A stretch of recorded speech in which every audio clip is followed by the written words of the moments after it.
Si crees que sabes lo que es Dios, lamento decírtelo, te han engañado, y no fue poco. Es la mayor mentira de tu vida, y comenzó antes incluso de que supieras hablar. Piénsalo bien. Desde que eras niño, te enseñaron a rezar, a agachar la cabeza, a obedecer, a tener miedo, pero jamás te enseñaron a cuestionar. Jamás te dijeron de dónde salió esa idea que te metieron sobre lo divino. ¿Sabes por qué? Porque esa versión de Dios que te contaron no es sobre amor ni sobre verdad, es sobre control. Fue creada, empaquetada, vendida y programada en tu mente con un solo propósito: mantenerte pequeño, sumiso, dependiente, aterrorizado. Y aquí viene la parte que casi nadie se atreve a contarte. Los verdaderos dueños del mundo, esos que nunca verás en televisión ni en redes sociales, ellos no creen en eso que te obligaron a creer. Ellos saben perfectamente que esa historia es una farsa. De hecho, se burlan de ella. Para ellos, ese cuento del viejito en el cielo es solo una herramienta, una correa invisible. Mientras tú doblas las rodillas, ellos levantan imperios. Mientras tú pides bendiciones, ellos compran gobiernos. Mientras tú temes, ellos dominan. ¿Y sabes cuál es el juego que más temen que descubras? Que el verdadero poder nunca estuvo fuera, nunca estuvo en el cielo, nunca estuvo en manos de nadie. Siempre estuvo dentro de ti y te enseñaron a olvidarlo. El poder real es una fuerza ancestral tan cruda, tan indiferente a los conceptos humanos de moralidad, que destruiría la mente de cualquiera que aún se aferre a los cuentos infantiles del catecismo dominical. Ellos la estudian, la aprovechan, manipulan la realidad con ella, mientras el resto del mundo se arrodilla ante una versión de cómic de la divinidad.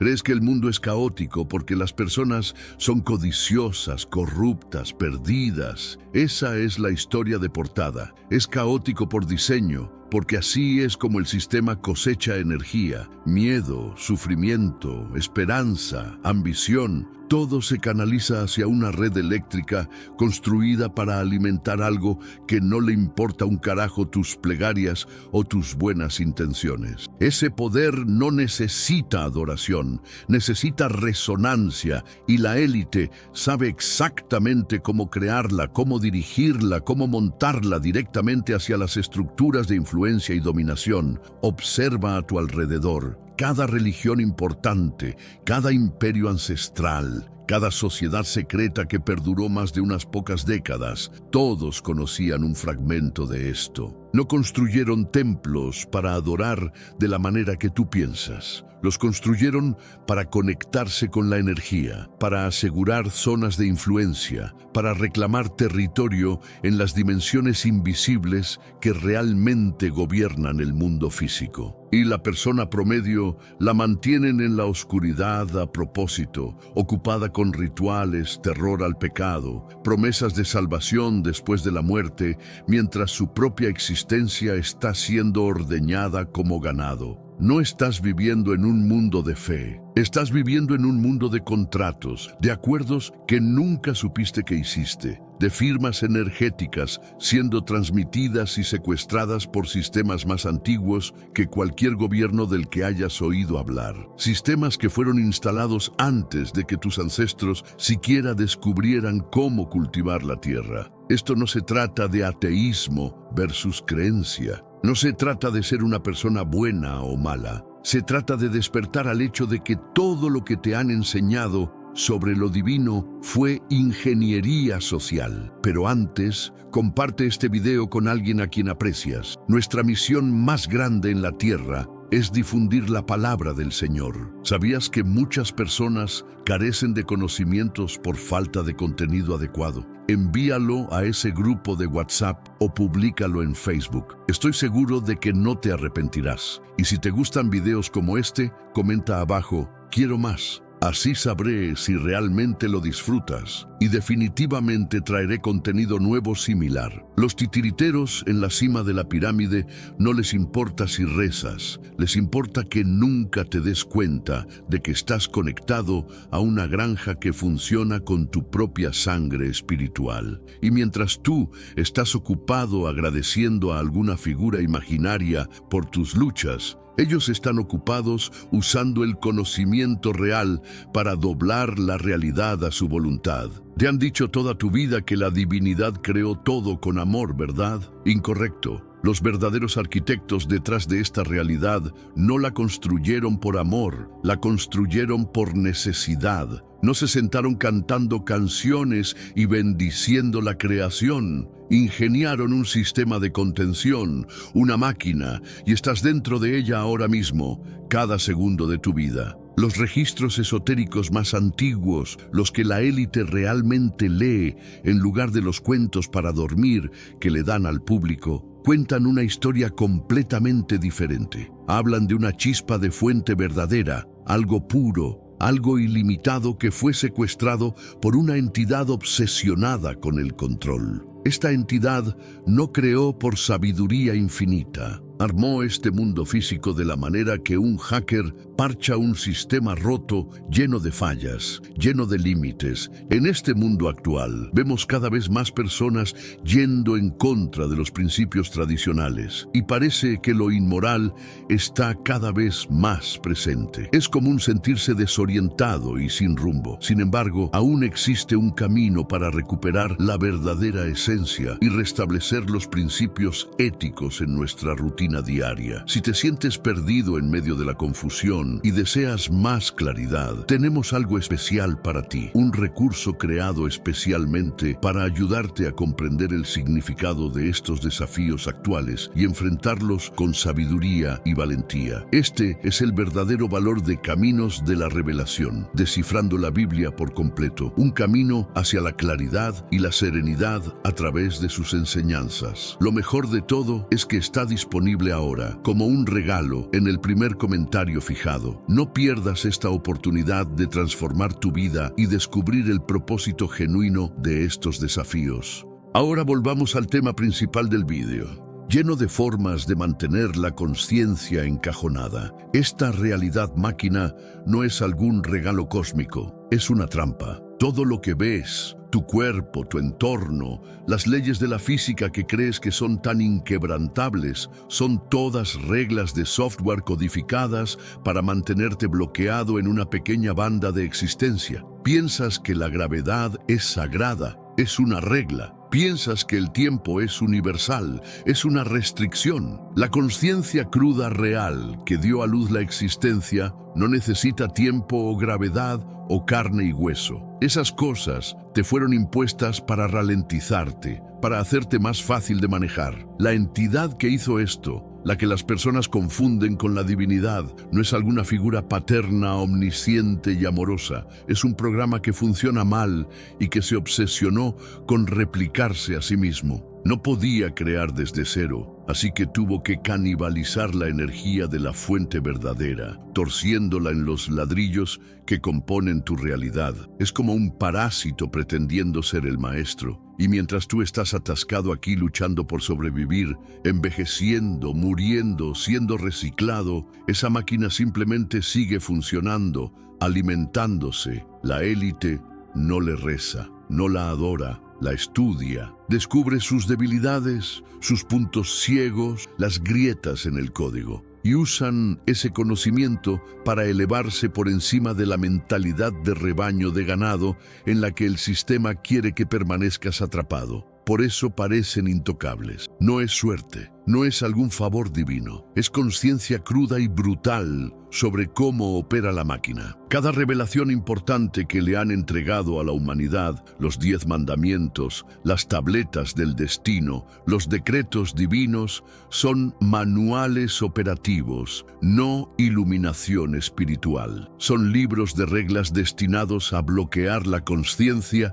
en cierto patrón de comportamiento. No cuestiones, no evoluciones, mantente dentro de las líneas, mantente predecible. Y cada vez que la humanidad se acerca a descubrirlo, inundación, fuego, colapso del imperio, reiniciar el tablero, borrar la memoria, comenzar la granja de nuevo. Este supuesto creador no te entregó un universo para explorar, te entregó un laberinto sin señales de salida. Y la peor parte, construyó el laberinto con tu propio potencial robado. Tu energía es el material de construcción. Tu conciencia es la moneda. Tu capacidad de imaginar algo más grande es la amenaza que más teme. Y por eso el sistema te sofoca con distracciones, ciclos infinitos de deseo y desesperación, para que nunca tengas suficiente claridad para ver el cableado detrás de las paredes. El nombre real detrás del dios falso que te vendieron ya no es ningún misterio, es el demiurgo. ¿Piensas que la idea de un dios todopoderoso gobernando sobre todo fue inspiración divina? No, fue guerra psicológica. Los textos originales, los que no llegaron a tu Biblia saneada, dicen directamente: este demiurgo miró alrededor, no vio nada más alto que él mismo y declaró: yo soy Dios y no hay otro. Eso no es sabiduría hablando, eso es ignorancia. Eso es como una rata atascada en un barco, afirmando que posee el universo. Y este idiota es el que controla el sistema que define tu vida, tu muerte y tu supuesta evolución espiritual. La élite sabe eso. Por eso no se sientan perdiendo tiempo en sermones y agua bendita. Trabajan con la realidad que el demiurgo construyó, porque saben que es mecánica, es hackeable, es manipulable. Saben que están tratando con un fraude que sobrecompensa con control, porque está aterrorizado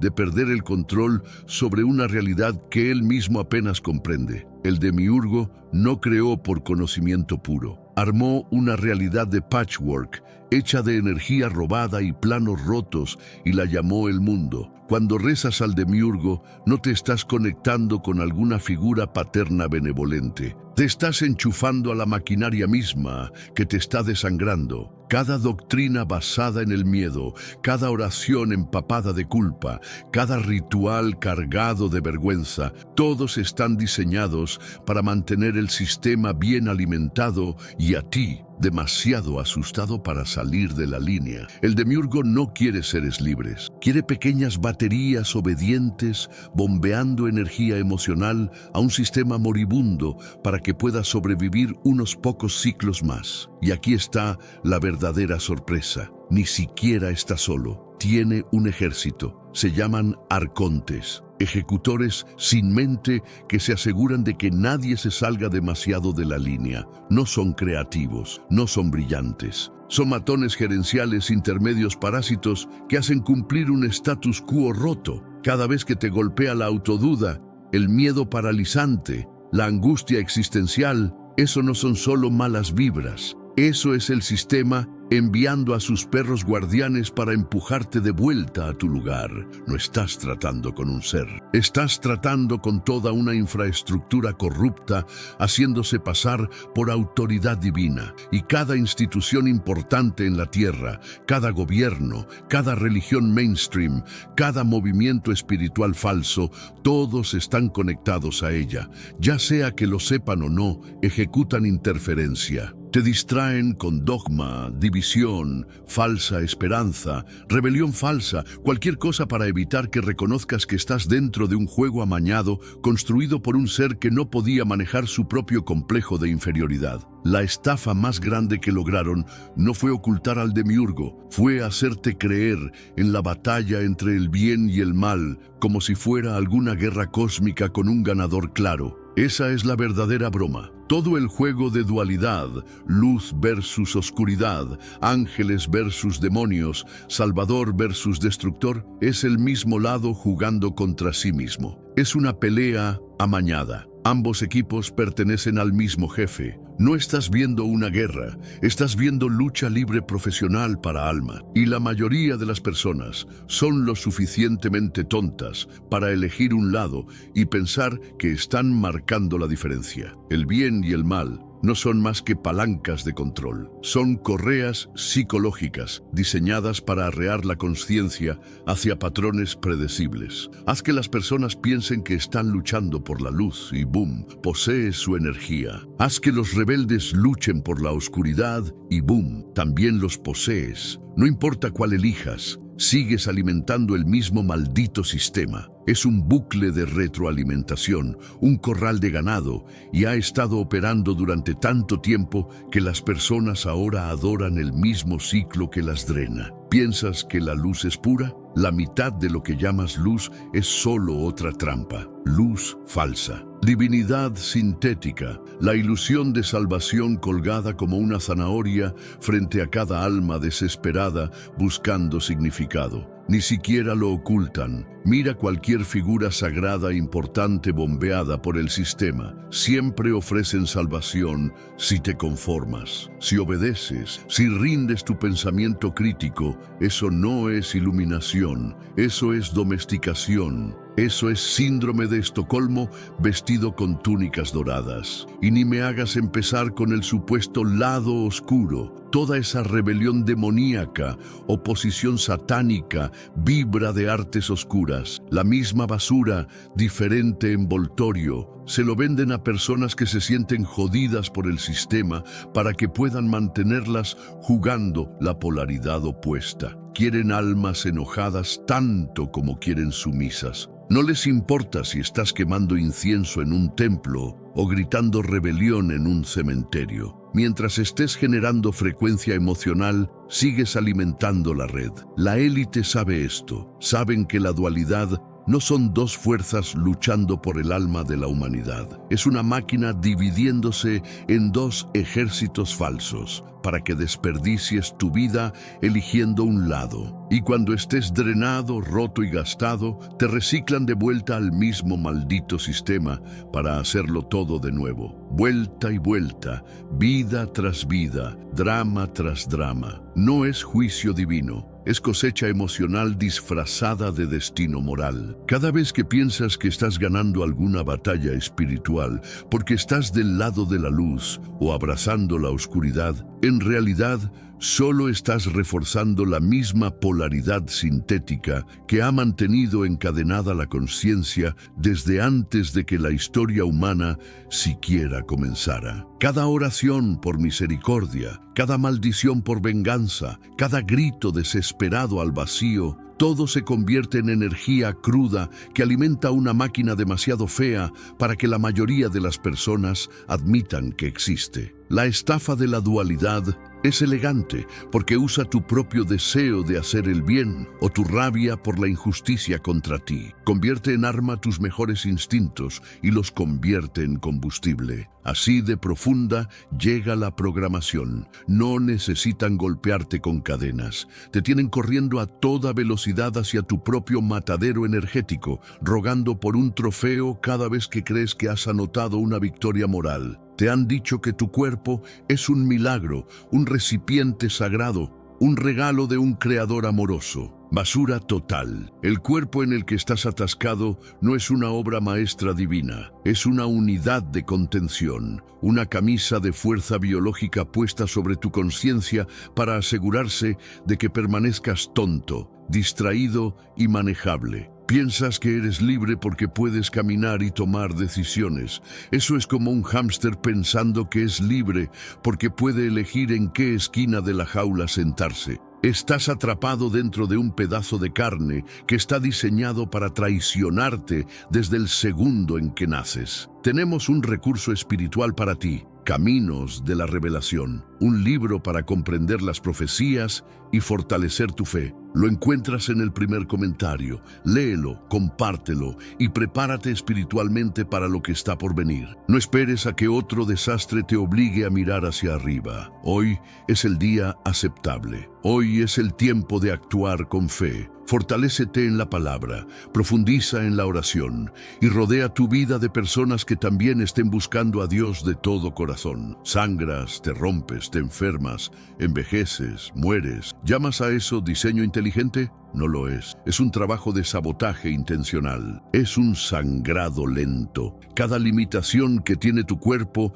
el hambre, la fatiga, el dolor, eso no es accidental. Eso es codificación. Eso es debilidad impuesta por el sistema. Necesitaban una forma de bloquear el poder de tu conciencia en un caparazón lento y en descomposición. Algo que te anclaría, te haría más fácil de lastimar y más difícil de encerrar. encender. Los supuestos arquitectos divinos no te bendijeron con un cuerpo, lo convirtieron en arma contra ti. Necesitaban algo que pudiera generar picos emocionales, reacciones químicas, bucles de trauma, todas las sabrosas firmas de energía de las que se alimenta el sistema. Tu cuerpo es una batería emocional envuelta en nervios y sangre y huesos. Cada miedo que sientes, cada orgasmo, cada desamor, cada victoria, todo es moneda electroquímica para una máquina que solo te ve como una transacción caminante. Y quieres hablar de instintos,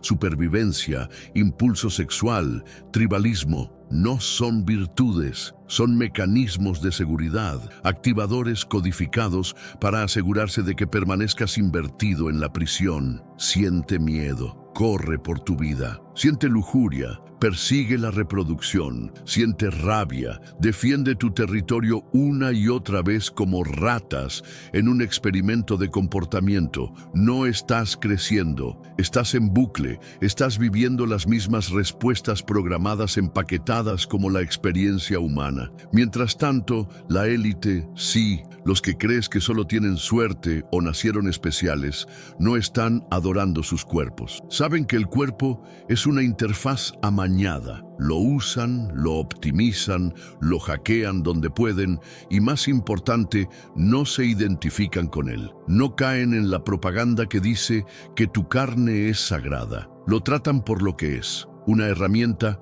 un pedazo temporal de hardware que está destinado a ser explotado, no adorado. Cada sistema cultural que glorifica el cuerpo, concursos de belleza, obsesiones por el fitness, cultos de positividad corporal, incluso la vergüenza corporal, son todos diferentes sabores de la misma trampa. Mantenerte obsesionado con la jaula, mantenerte puliendo los barrotes de tu celda de prisión, pensando que de alguna manera si lo amas lo suficiente o lo odias lo suficiente, encontrarás libertad. No lo harás. Solo permanecerás atascado en el bucle de retroalimentación de necesitar, odiar, adorar y temer el traje de carne que nunca pediste en primer lugar. Has estado rodeado de símbolos toda tu maldita vida y ni siquiera sabías que estabas viendo minas terrestres disfrazadas de arte. Cada símbolo importante que crees que significa algo sagrado,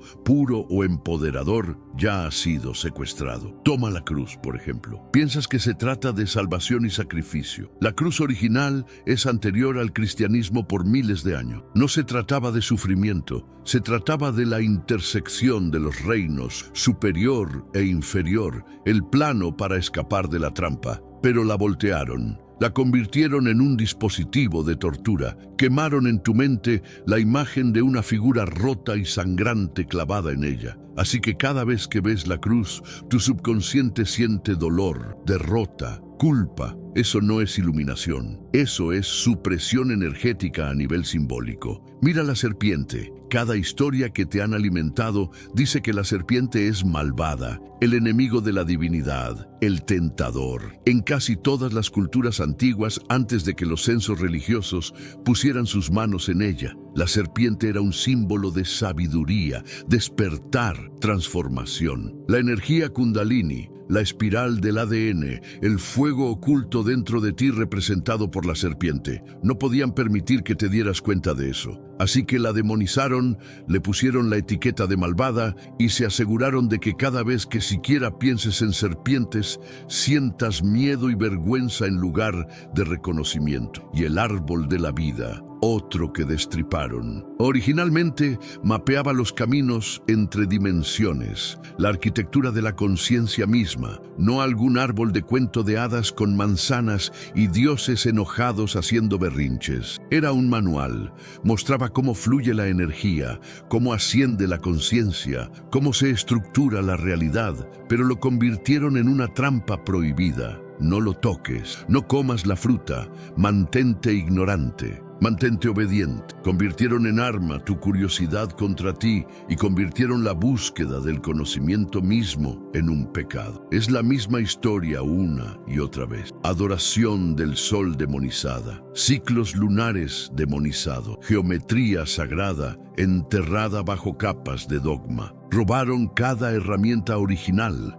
que podría haberte ayudado a despertar. La arrancaron de contexto, mutilaron el significado y luego reempaquetaron las cáscaras como tradición inofensiva o herejía peligrosa, dependiendo de qué botón emocional necesitaran presionar para mantenerte en línea. ¿Piensas que esto pasó por accidente? ¿Piensas que sistemas enteros de conocimiento antiguo simplemente terminaron distorsionados exactamente de las mismas maneras a través de culturas y períodos de tiempo totalmente diferentes? Despierta. Esta no fue historia descuidada. Fue desmantelamiento estratégico, una campaña sistemática de operaciones negras en la mente humana que se extiende por miles de años. La élite no ve los símbolos de la manera que tú lo haces. No están encendiendo velas bajo cruces o cantando canciones sobre ángeles. Están usando los significados reales, la mecánica cruda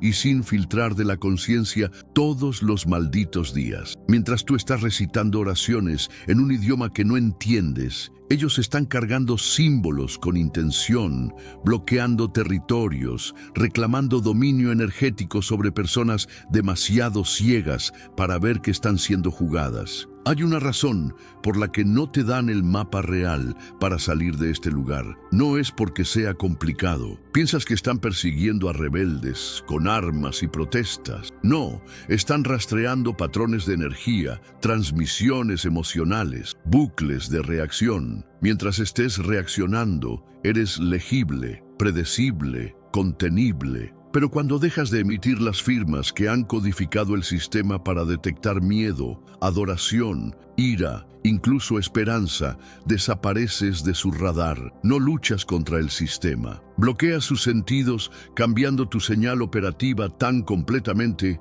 que ya no eres compatible con la trampa. Y no, esto tampoco se trata de ser positivo o de alta vibración. Eso es solo más ruido que te vendieron para mantenerte atrapado en burbujas de frecuencia falsa. El trabajo real es brutal, es quirúrgico. Tienes que desmantelar cada programa emocional instalado en ti desde el nacimiento, cada reacción instintiva, cada narrativa de héroe-villano, cada ciclo de recompensa-castigo. Quémalo hasta el suelo, deja de operar como un consumidor de realidad y comienza a funcionar como un creador sin esperar permiso, sin pedir validación. Las personas que escaparon no lo anunciaron, no dejaron migajas de pan, no las ves en YouTube presumiendo sobre su despertar. Son fantasmas para el sistema porque descubrieron cómo borrar su huella energética, aprendieron cómo moverse de maneras que la red ni siquiera podía reconocer como humanas. Dejaron de alimentar al sistema con datos emocionales, se convirtieron en zonas nulas, apagones en la granja de energía, intocables. Cada enseñanza antigua importante que sobrevivió bajo capas de censura habla de esto, pero fuiste entrenado para perderlo. La trascendencia no se trata de flotar hacia el cielo o fusionarse con alguna conciencia de nube amorosa. Se trata de romper tu salida de patrón tan completamente que los arcontes, los vigilantes, los sentidos del sistema ni siquiera te registren más. Sin reacción, sin apego, sin sacrificio, sin oración, solo acción pura desapegada, inteligente, quirúrgica, fría, si tiene que ser. Esa es la única salida. Y no pienses que la élite llegó ahí por ser elegidos o alguna mierda de lotería genética. Entrenaron para ello, quemaron su programación antigua hasta las cenizas. Pagaron el precio en aislamiento, guerra psicológica y terror existencial puro. Porque cuando dejas de ejecutar software emocional, también pierdes la comodidad falsa. No más comunidad falsa, no más recompensas baratas, no más altibajos emocionales a los que aferrarse. Solo libertad cruda, conciencia cruda. La pieza final que nunca quieren que veas es la estafa de la muerte. Has sido preparado desde el día 1 para creer que la muerte es algún gran regreso a la fuente, una ceremonia de recompensa o una cámara de castigo. Todo falso. La muerte no es libertad en este sistema. Es solo otro punto de reciclaje. El túnel de luz, la revisión de vida, el viaje de culpa sobre tus supuestos pecados o tus supuestas oportunidades perdidas. Todo eso está guionizado. Es una trampa. Es el sistema cebándote hacia otra ronda, otro contrato, otra vuelta en la rueda de hámster. Cuando mueres, el sistema no viene hacia ti con cuernos y tridentes. Viene con comodidad, viene con voces dulces, caras familiares, promesas hermosas. Te vende la idea de descanso, tal vez incluso una oportunidad de hacerlo mejor la próxima vez. Es una estafa, una máscara bonita puesta sobre la misma maquinaria fea que te ha estado drenando por vidas. No eres juzgado, eres cosechado. Tu residuo emocional es raspado y procesado. Tu firma de energía es mapeada, ajustada, y eres empujado de vuelta a un traje de carne antes de que siquiera descubras hacia dónde está arriba. La élite conoce el guión. Saben que el túnel de luz es un rayo de cosecha, no una puerta al paraíso. Saben que las guías que aparecen no son tus ancestros, son manejadores ejecutando una operación. Saben que toda la revisión de vida es guerra psicológica diseñada para hacerte elegir la reencarnación voluntariamente para que el sistema no tenga que forzarte. El libre albedrío es la broma definitiva en esta configuración. Te hacen encadenarte de vuelta, sonriendo todo el camino porque estás demasiado maldito ocupado, sintiéndote culpable, arrepentido o desesperado por otra oportunidad. Y olvida la fantasía de que este reciclaje infinito se trata de crecimiento del alma. Esa es propaganda para mantenerte dócil. El crecimiento no sucede en un ambiente amañado donde la baraja está apilada contra ti desde el inicio. El crecimiento sucede cuando rompes todo el maldito sistema, no cuando sigues jugando el mismo juego roto una y otra vez, esperando que esta vez sea diferente. Eso no es evolución, eso es síndrome de Estocolmo espiritual. Los que escapan no van hacia la luz, no toman el cebo. Reconocen la configuración instantáneamente porque han desprogramado sus instintos tan profundamente que ni siquiera los guiones de muerte pueden secuestrarlos. Se mueven de lado, rompen el patrón, ignoran las llamadas de sirena y se dirigen hacia la oscuridad cruda sin filtrar fuera del rango de la máquina. Y aterroriza a los arquitectos porque cada conciencia escapada es una batería menos alimentando su imperio podrido. Hicieron que la muerte parezca un misterio sagrado para mantenerte con miedo de ella, para hacerte dependiente de sus programas falsos de gestión del más allá. No quieren que sepas que puedes alejarte de todo el asunto, no reencarnarte, no ascender, no someterte, alejarte, rechazar el contrato, rechazar la revisión, rechazar la luz, pasar más allá de los manejadores. No pueden forzarte si no consientes. Ese es el desbloqueo final. Gracias por quedarte hasta el final. La mayoría de las personas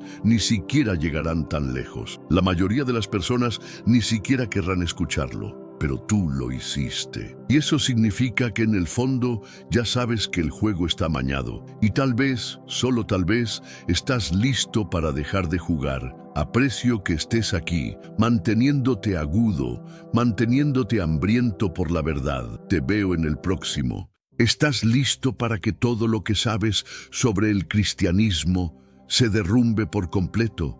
Hoy vas a escuchar una historia enterrada durante siglos, una historia que la Iglesia no quiere que conozcas.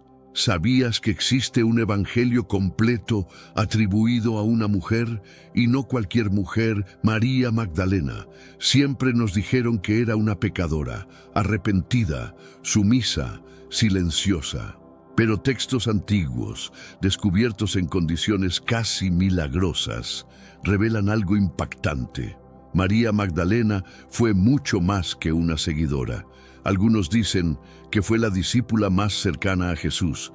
Incluso recibió enseñanzas secretas que los demás apóstoles jamás conocieron. Y hoy vas a ver con tus propios ojos lo que estos textos realmente dicen. En las narrativas más conocidas, María Magdalena aparece como una devota seguidora de Jesús, presente en los momentos más cruciales de su ministerio. Los textos mencionan que fue liberada de 7 demonios y que fue la primera testigo de la resurrección. Sin embargo, la tradición popular la ha etiquetado durante siglos como una prostituta arrepentida, una imagen que podría ser el resultado de confusiones interpretativas y la mezcla de diferentes personajes femeninos en los evangelios. Esta percepción limitada se fortalecía especialmente en corrientes que preferían minimizar cualquier liderazgo femenino. Pero aquí es donde los textos gnósticos irrumpen como un terremoto, presentando una perspectiva radicalmente diferente. El gnosticismo valoraba por encima de todo el conocimiento interior como vía hacia la salvación. Para los gnósticos, la materia era una prisión y la liberación del alma se alcanzaba a través de revelaciones que destruían las ilusiones del mundo material. Dentro de esta corriente surgieron escritos extraordinarios, entre ellos el Evangelio de María. Este texto no está completo. Tenemos fragmentos en griego y en copto, descubiertos en diferentes momentos históricos. Una parte crucial se encontró en el Códice de Berlín en 1896, pero su verdadera importancia solo se comprendió en el siglo XX, especialmente después del sensacional descubrimiento de Nag Hammadi en 1945. ¿Por qué llamarlo evangelio? La palabra significa buena nueva en griego. Pero a diferencia de los evangelios canónicos que narran la vida de Jesús, el Evangelio de María se enfoca en transmitir enseñanzas espirituales que Jesús habría confiado específicamente a ella. El texto presenta un escenario fascinante. Jesús resucitado conversa con sus discípulos, revelándoles secretos del reino de los cielos. Cuando se marcha, los discípulos quedan confundidos y atemorizados. Es entonces cuando María Magdalena toma la palabra, tranquilizándolos y compartiendo revelaciones privadas que Jesús le había confiado.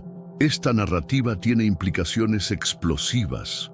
Primero, coloca a María Magdalena en una posición de liderazgo espiritual por encima de figuras como Pedro y Andrés. Segundo, sugiere que existían enseñanzas reservadas que Jesús transmitió exclusivamente a ella.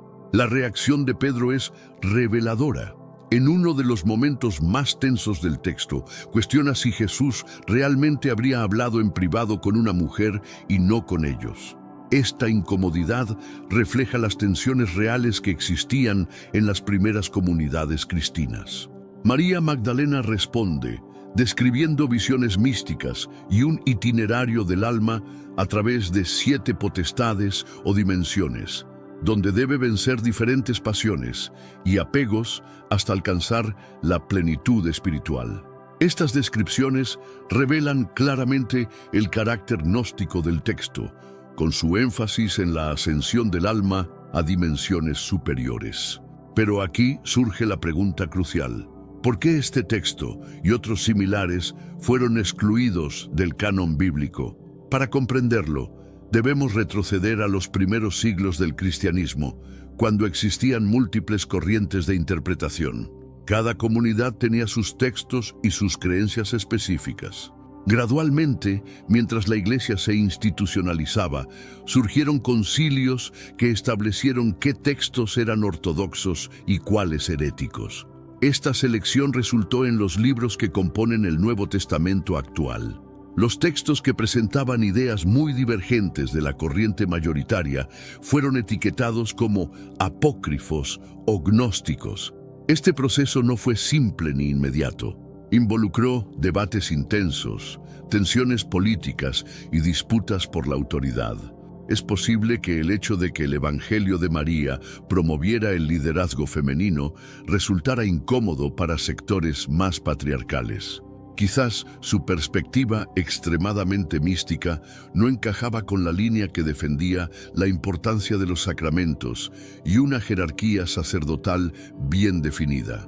El resultado fue que estos textos permanecieron en la oscuridad durante siglos, muchos siendo destruidos, otros escondidos en cuevas y algunos guardados en bibliotecas inaccesibles. Y aquí llegamos a una de las partes más fascinantes. ¿Cómo fueron redescubiertas estas obras? En 1945, campesinos egipcios encontraron jarras conteniendo códices en una región del Alto Egipto. Estos documentos escritos en copto contenían varios textos gnósticos.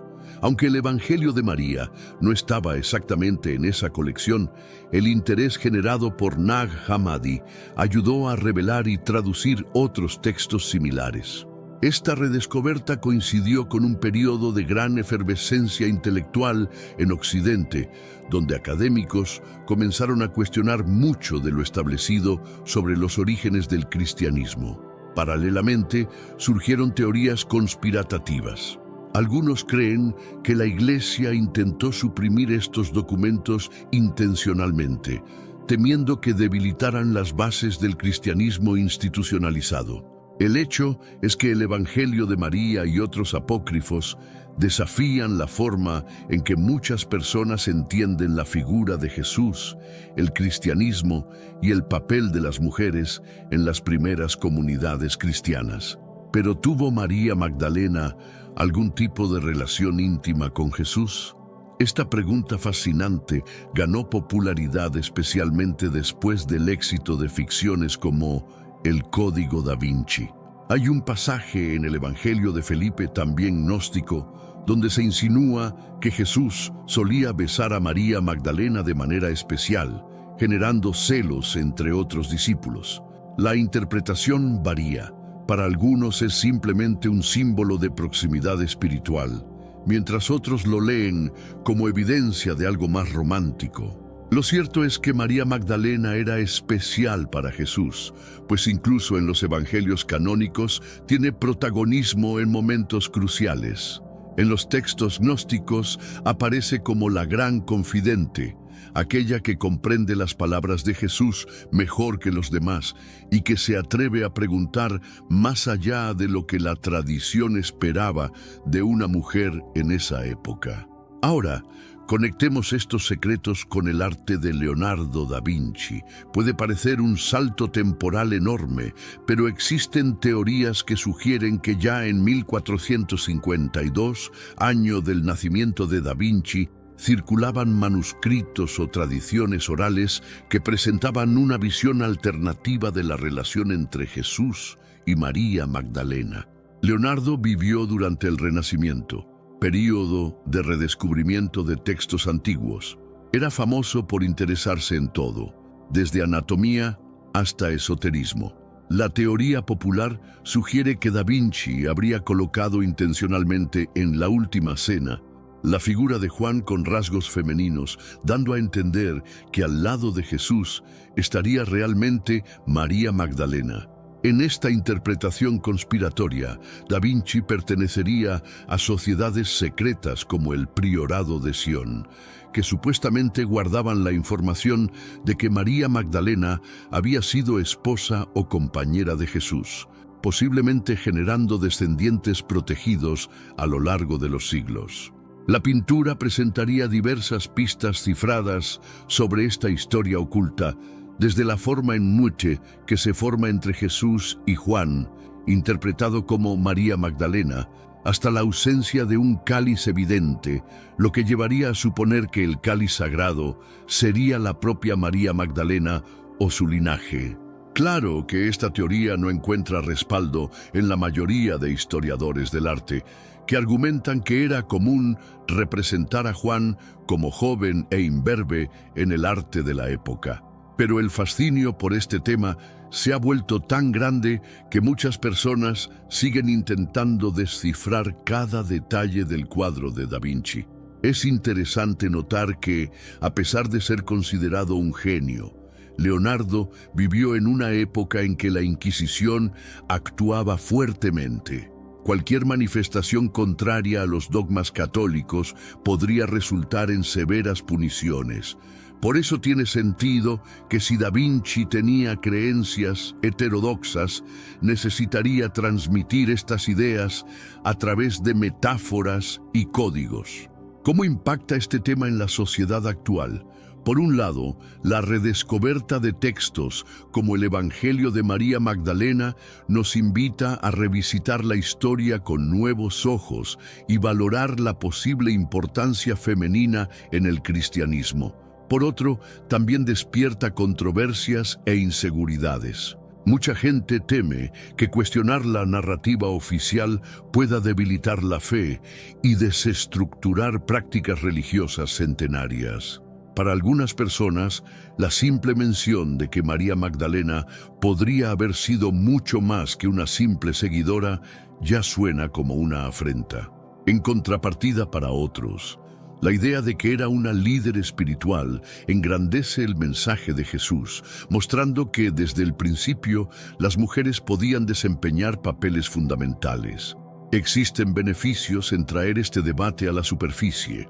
Uno es la ampliación de nuestro entendimiento sobre la diversidad del cristianismo primitivo. Comprender que hubo disputas, ideas diferentes e incluso evangelios que hoy no forman parte de la Biblia canónica puede ayudarnos a entender cómo se construyó y consolidó la fe a lo largo de los siglos. Sin embargo, también hay riesgos potenciales. Uno es caer en teorías conspirativas desenfrenadas, donde todo es un gran secreto y nada es confiable. Hay quienes usan el hecho de que existan textos alternativos para atacar toda la estructura cristiana. Es necesario discernimiento, pues la tradición cristiana canónica también es fruto de siglos de reflexión y no debe ser despreciada completamente solo porque descubrimos textos diferentes. Otro punto delicado es que al enfatizar demasiado la posibilidad de una relación romántica entre Jesús y María Magdalena, hay quienes se pierden en la curiosidad sensacionalista y se olvidan de examinar la real profundidad espiritual de estos escritos. La figura de María Magdalena sigue intrigando a investigadores y fieles. Gradualmente, algunas tradiciones cristianas han comenzado a revisar la forma en que hablan de ella. La Iglesia Católica, por ejemplo, desde el pontificado de Francisco, elevó la memoria de María Magdalena al grado de fiesta, aproximándola al honor reservado a los apóstoles.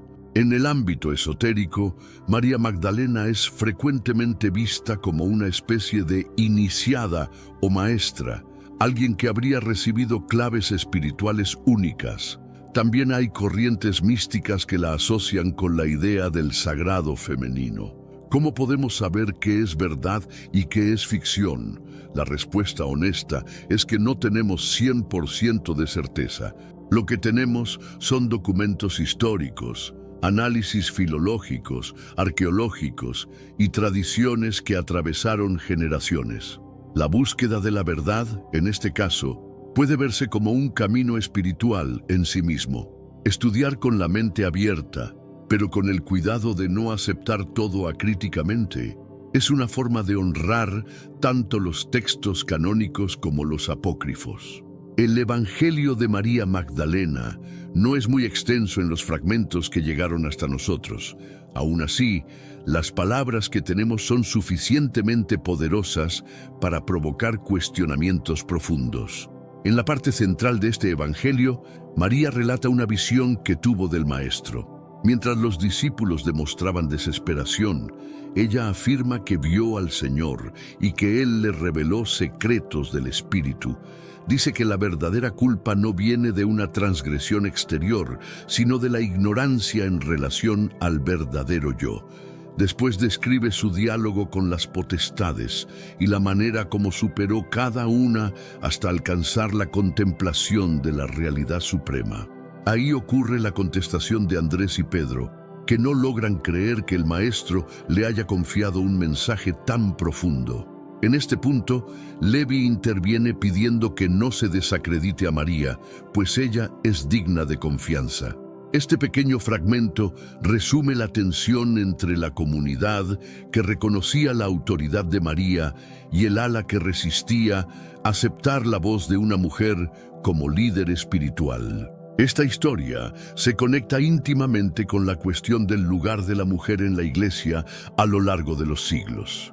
Si María Magdalena fue realmente esa discípula diferenciada que recibió revelaciones profundas, entonces, ¿por qué las mujeres fueron, en la mayor parte de la historia, impedidas de ejercer funciones sacerdotales o de liderazgo? Algunos estudiosos, analizando la lengua original y la terminología usada, perciben similitudes entre este Evangelio de María y ciertos pasajes del Evangelio de Juan. Esto podría indicar que los gnósticos tenían acceso a tradiciones muy próximas a las que dieron origen al texto joánico. Uno de los elementos más interesantes en el estudio del Evangelio de María es la metáfora de vencer las potestades, que remite a la lucha interior contra las pasiones y los miedos. Esta idea no está ausente de los evangelios canónicos, pero en el texto de María gana un destaque sistemático. Es como si estuviera describiendo paso a paso el viaje del alma hacia la liberación total. Este tipo de enseñanza no necesariamente choca con la doctrina cristiana, pero la coloca en un lenguaje más próximo al esoterismo. A lo largo de la historia, la Iglesia adoptó una postura más volcada hacia los sacramentos y la enseñanza estructurada, mientras la vía gnóstica enfatizaba la interioridad, la iluminación personal y la experiencia directa de lo divino. Para investigadores laicos, el Evangelio de María Magdalena es una señal de que en el cristianismo primitivo había mayor diversidad y que la versión vencedora fue apenas una entre varias. Para otros, la existencia de un texto como este no disminuye en nada la relevancia de los 4 evangelios oficiales. Pero antes, comparte este video con alguien a quien aprecias. Nuestra misión más grande en la tierra es difundir la palabra del Señor. ¿Sabías que muchas personas carecen de conocimientos por falta de contenido adecuado? Envíalo a ese grupo de WhatsApp o públicalo en Facebook. Estoy seguro de que no te arrepentirás. Y si te gustan videos como este, comenta abajo, quiero más. Así sabré si realmente lo disfrutas y definitivamente traeré contenido nuevo similar. El debate permanece vivo y cada vez que un nuevo fragmento es encontrado, se reaviva la llama de la curiosidad sobre lo que más podemos descubrir. Algunos estudiosos entienden que Magdalena era simplemente la indicación de que María venía de Magdala, una localidad próxima al mar de Galilea.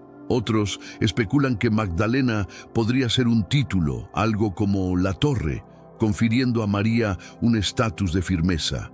Muchos creen que grupos como los cátaros, que florecieron en el sur de Francia entre los siglos XI y XIII, tendrían algún tipo de linaje espiritual que veneraba a María Magdalena como portadora de una tradición secreta.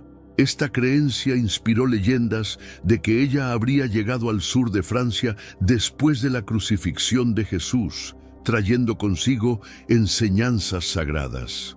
Hay iglesias y capillas en la región dedicadas a María Magdalena, lo que alimenta la narrativa de que podría haber vivido allí, propagando una forma de cristianismo místico. Todas estas perspectivas nos muestran cuán multifacética es la figura de María Magdalena y la fuerza simbólica impresionante que porta. Ella atraviesa los siglos y permanece como un enigma que hasta hoy muchos se dedican a intentar descifrar.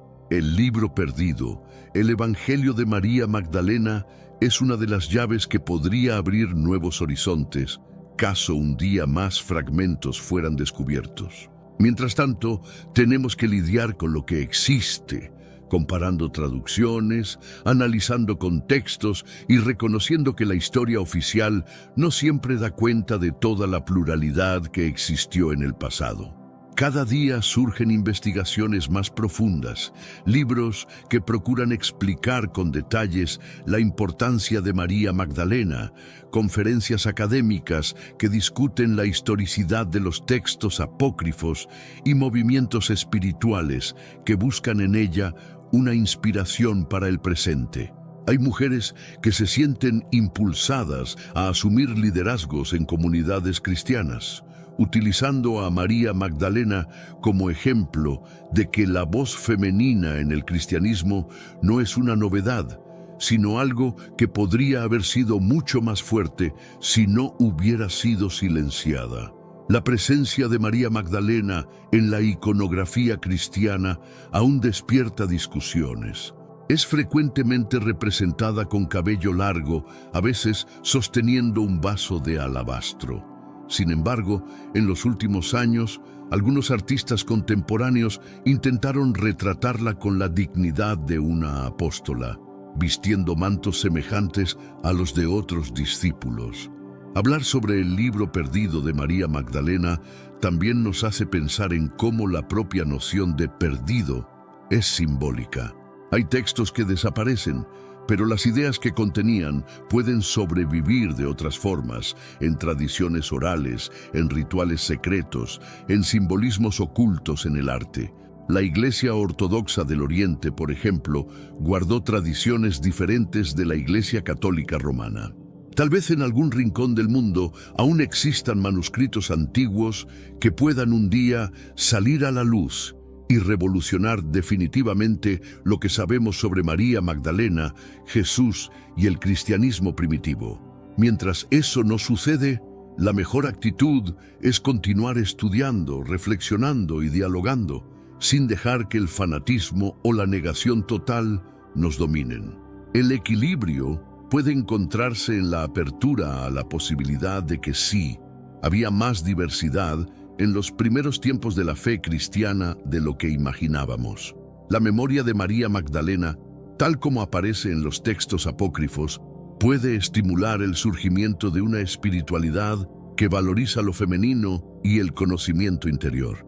Esto puede traer beneficios para quien busca comprender la totalidad de lo que es ser humano en relación con lo divino. Si hay un legado claro de este Evangelio de María Magdalena, es el llamado a percibir que cada individuo tiene la capacidad de entrar en contacto directo con lo divino, de superar sus miedos y confusiones y de encontrar la verdad en su propio interior. Es al mismo tiempo un mensaje profundo de empoderamiento femenino, mostrando que una mujer podría ser la guardiana de revelaciones grandiosas, y por otro lado, un recordatorio de cómo la historia humana está marcada por disputas de poder, por elecciones que se vuelven ortodoxia y por el olvido proposital o accidental de ciertas voces. El tema es inagotable. Las teorías sobre María Magdalena y su supuesto libro perdido se multiplican conforme nos profundizamos, pero también cuanto más nos abrimos al campo del imaginario. Tenemos un recurso espiritual para ti, Caminos de la Revelación, un libro para comprender las profecías y fortalecer tu fe. Lo encuentras en el primer comentario. Léelo, compártelo y prepárate espiritualmente para lo que está por venir. No esperes a que otro desastre te obligue a mirar hacia arriba. Hoy es el día aceptable. Hoy es el tiempo de actuar con fe. Fortalécete en la palabra, profundiza en la oración y rodea tu vida de personas que también estén buscando a Dios de todo corazón. Lo que no podemos negar es que la simple existencia de un evangelio que lleva su nombre, describiendo diálogos espirituales y conflictos entre discípulos, ya es motivo suficiente para que sea considerada por muchos una figura clave del cristianismo naciente. Aunque este evangelio no haya sido reconocido como canónico, puede contener señales preciosas sobre las diversas formas de vivenciar el seguimiento de Jesús. Así llegamos al final de esta larga jornada. Espero que hayas aprendido algo nuevo sobre la historia, la espiritualidad y las grandes preguntas que envuelven el libro perdido de María Magdalena. Es probable que salgas de aquí con más preguntas que respuestas definitivas. Y ese es uno de los signos de que el conocimiento verdadero continúa vivo en nuestra búsqueda. Al fin y al cabo, la fe y el estudio caminan lado a lado. ¿Podría un simple carpintero transformarse en el guardián de una promesa celestial? La vida de José, el humilde esposo de María, es un testimonio de cómo lo ordinario se entreteje con lo divino, revelando que los verdaderos héroes a menudo están ocultos a plena vista. ¿Cómo pudo un hombre de tan modesto origen aceptar un papel tan monumental sin vacilar? ¿Qué lo movió a proteger y servir a María y al futuro Mesías con tal devoción? La respuesta yace en su fe inquebrantable y una disposición a seguir la voluntad divina. Incluso cuando superaba todo entendimiento humano, José no solo acepta su papel con valentía, sino que abraza la responsabilidad de una vida entrelazada con el destino del mismo Salvador. Cuando el ángel Gabriel reveló a María que llevaría en su vientre al Hijo del Altísimo, José se encontró en el corazón de una historia divina. En Mateo 1:20 a 21, un ángel se aparece en sueños a José y le asegura: José, hijo de David, no temas recibir a María tu mujer, porque lo que en ella ha sido engendrado del Espíritu Santo es, y dará a luz un hijo, y llamará su nombre Jesús. Este evento no solo definía la misión de María, sino que también delineaba el papel crucial de José como su protector y como padre adoptivo del Mesías. A pesar de su papel secundario en los textos, la presencia constante y protectora de José ofrece un testimonio poderoso sobre la vida de servicio. Su ejemplo nos enseña que en los actos de fe y obediencia se encuentran las verdaderas raíces de la influencia divina. Cada paso que José da, guiado por visiones nocturnas y una confianza inquebrantable en su misión, teje su legado en el tapiz más amplio de la historia de la salvación, mostrando que los designios de Dios a menudo se revelan en la quietud de una vida entregada. José nace en un contexto de modestia y sencillez. Su linaje, aunque real, no se manifiesta en palacios o riquezas, sino en la vida diaria de un carpintero en Nazaret. Esta conexión terrenal lo prepara de manera única para su futuro rol como padre terrenal de Jesús. Al igual que su antepasado David, José se levanta de la humildad para cumplir un propósito divino mucho más grande que él. Desde su nacimiento, la profecía ya tejía los hilos de su destino. Las Escrituras en Lucas 2:4 a 5 narran cómo, debido al censo romano, José debe viajar desde Nazaret a Belén, la ciudad de David, cumpliendo así la profecía de Miqueas 5:2, que un gobernante de Israel surgiría de Belén. Este viaje no solo cumple la profecía, sino que también coloca a José y a María en el centro de un evento trascendental: el nacimiento de Jesús. Durante su juventud, José desarrolla habilidades que serían fundamentales para su vida y misión. Aprendiendo el oficio de carpintería, no solo construye objetos de madera, sino también un carácter resiliente y obediente. Estas habilidades y su capacidad para el trabajo duro son cualidades esenciales que Dios utiliza para la crianza y protección de Jesús.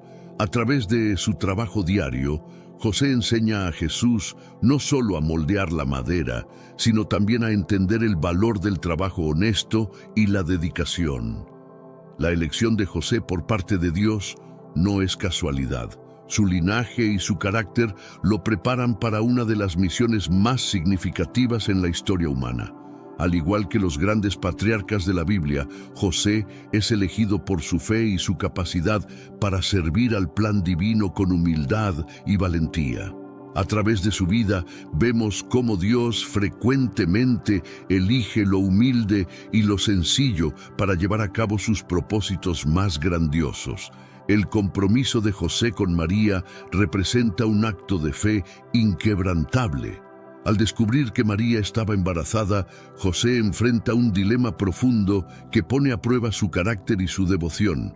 Según Mateo 1:19, José, su marido, como era justo y no quería infamarla, quiso dejarla secretamente. Este versículo nos muestra la humanidad de José, su justicia y la profunda compasión que siente por María, aún en circunstancias extraordinariamente complejas. La intervención divina por medio de un ángel en un sueño cambia el curso de sus acciones. El ángel le asegura que el niño que María lleva es del Espíritu Santo y que su nacimiento cumplirá las profecías mesiánicas. Este encuentro sobrenatural, descrito en Mateo 1:20 a 21, no solo disipa sus dudas, sino que refuerza su fe y compromiso con el plan de Dios, llevándolo a aceptar no solo a María, sino también a su misión como padre del Mesías. La decisión de José de casarse con María y asumir la responsabilidad de criar al Hijo de Dios es un testimonio de su carácter obediente y temeroso de Dios. Este acto de fe no es una simple aceptación pasiva, sino una participación activa en la obra redentora de Dios. A través de su matrimonio, José se convierte en un pilar de soporte y protección para María y Jesús, desempeñando un papel crucial en la historia de la salvación. Al acoger a Jesús como su hijo, José no solo cumple con una función paternal terrenal, también se alinea con una misión celestial. Este acto establece una familia que sería el centro de muchos eventos bíblicos clave. En cada paso, la fe de José guía a su familia a través de desafíos y peligros, asegurando que el plan divino para la redención de la humanidad avance sin impedimentos. Su vida se convierte en un espejo de obediencia y confianza en Dios, mostrando que la verdadera fe implica acciones valientes y decisiones comprometidas. La vida de José está marcada por sueños divinos que guían sus decisiones en momentos críticos. El primer sueño que transforma su percepción y su destino ocurre cuando un ángel le revela la naturaleza divina del embarazo de María. Este evento, narrado en Mateo 1:20 a 21, no solo lo tranquiliza, sino que también lo comisiona como el guardián de la mayor esperanza de la humanidad. José responde a esta revelación con una fe extraordinaria. A pesar de las complicaciones sociales y personales que su decisión conlleva, él se aferra a la palabra divina y procede con el matrimonio, protegiendo a María y al futuro Mesías. Este sueño es el primero de varios que José recibiría, cada uno proporcionando dirección y confirmación de su papel en el plan divino. La naturaleza de estos sueños y su impacto en José subrayan la relación especial que tiene con Dios. Al igual que los profetas y patriarcas antes que él, José recibe comunicaciones directas de Dios que guían su camino. Estos momentos no solo fortalecen su carácter, sino que también preparan a su familia para los futuros desafíos que enfrentarían, desde el viaje a Belén hasta la huida a Egipto. Cada sueño que José experimenta lo capacita para liderar a su familia con confianza y propósito divino. En cada decisión que toma, José demuestra que la verdadera obediencia a Dios viene acompañada de acciones concretas y sacrificios personales. Su vida se convierte en un testimonio vibrante de cómo la fe, cuando se actúa con convicción y amor, puede alterar el curso de la historia y cumplir promesas eternas. El censo romano exigido por César Augusto lleva a José y María desde Nazaret a Belén, cumpliendo así la antigua profecía que el Mesías nacería en la ciudad de David. Lucas 2:4 a 5 describen este viaje no solo como un mandato político, sino como un paso crucial en el plan divino. A pesar de las dificultades del viaje, especialmente con María en avanzado estado de gestación, José mantiene su resolución y cuidado hacia su familia. La llegada a Belén y la subsiguiente falta de alojamiento revelan otra faceta de la vida de José, su resiliencia y su habilidad para enfrentar adversidades con fe inquebrantable. El nacimiento de Jesús en un humilde establo, lejos de disminuir, magnifica la importancia de la misión de José. A través de este acto se destaca la naturaleza mesiánica de Jesús, nacido en la más humilde de las circunstancias, pero destinado a ser rey. José, en su silencio, se convierte en el protector no solo de su familia, sino también de un misterio sagrado que cambiaría el mundo. Su rol como custodio y defensor se manifiesta en cada decisión, desde buscar refugio en un establo hasta su constante vigilancia y cuidado hacia el niño y su madre. Este episodio en Belén no es solo un inicio de una vida nueva para Jesús, sino también un testimonio de la fuerza y la dedicación de un padre que en silencio sostiene el peso del mundo. José asume la monumental tarea de criar a Jesús, no solo como su hijo, sino como el futuro Mesías. Esta responsabilidad no solo implica la educación tradicional, sino también la preparación para un destino trascendental. En cada etapa de la vida de Jesús, desde sus primeros pasos hasta sus primeras palabras, José está presente, ofreciendo guía y protección.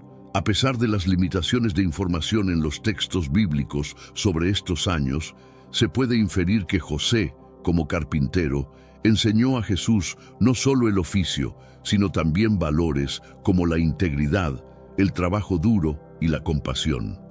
Estas lecciones se reflejan en las enseñanzas posteriores de Jesús, evidenciando la profunda influencia de José en su formación moral y espiritual.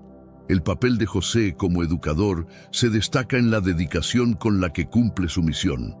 Cada día, a través de acciones y decisiones, modela para Jesús lo que significa vivir una vida de obediencia a Dios. En este contexto, José no solo es un padre terrenal, sino también un mentor espiritual cuyo legado trascendería su propia vida, influenciando las futuras enseñanzas y acciones de Jesús. La vida cotidiana en Nazaret proporciona el escenario para esta formación integral. En esta pequeña comunidad, José y María crean un hogar lleno de amor y fe, un refugio seguro donde Jesús puede crecer y prepararse para su ministerio futuro. Hermanos míos, estamos viviendo los últimos días en esta tierra. Quiero recalcar que ya todas las profecías se están cumpliendo y se acerca el momento del fin. Te pregunto ahora, si hoy fuera el día del rapto de la iglesia, ¿estás preparado? Decidí lanzar para ustedes mi libro digital Caminos de la Revelación, descifrando la Biblia por completo. Es exclusivo de nuestro canal y ya ha ayudado a miles de personas en todo el mundo a prepararse para este gran día.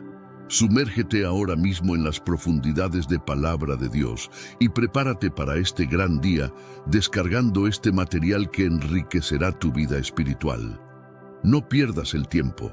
Haz clic en el enlace disponible en el primer comentario fijado y descarga de inmediato. Las unidades son limitadas, por lo que es crucial actuar. Ahora, para asegurar el acceso a este poderoso material, hazlo ahora antes de que se acaben las unidades. Este entorno, guiado por la mano firme y cariñosa de José, es crucial para el desarrollo del carácter de Jesús, preparándolo para los desafíos que enfrentaría más adelante. El peligro acecha cuando el rey Herodes emite una orden de matar a todos los niños menores de 2 años en Belén en un intento de eliminar al recién nacido rey de los judíos.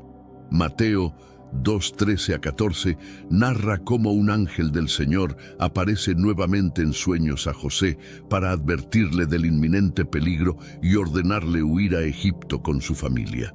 Esta rápida y obediente respuesta de José subraya su papel protector y su total confianza en las instrucciones divinas.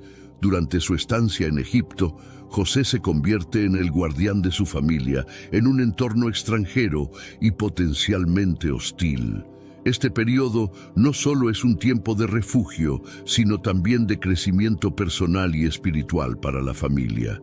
La habilidad de José para adaptarse y mantener a su familia segura en circunstancias desconocidas demuestra su fortaleza y resiliencia.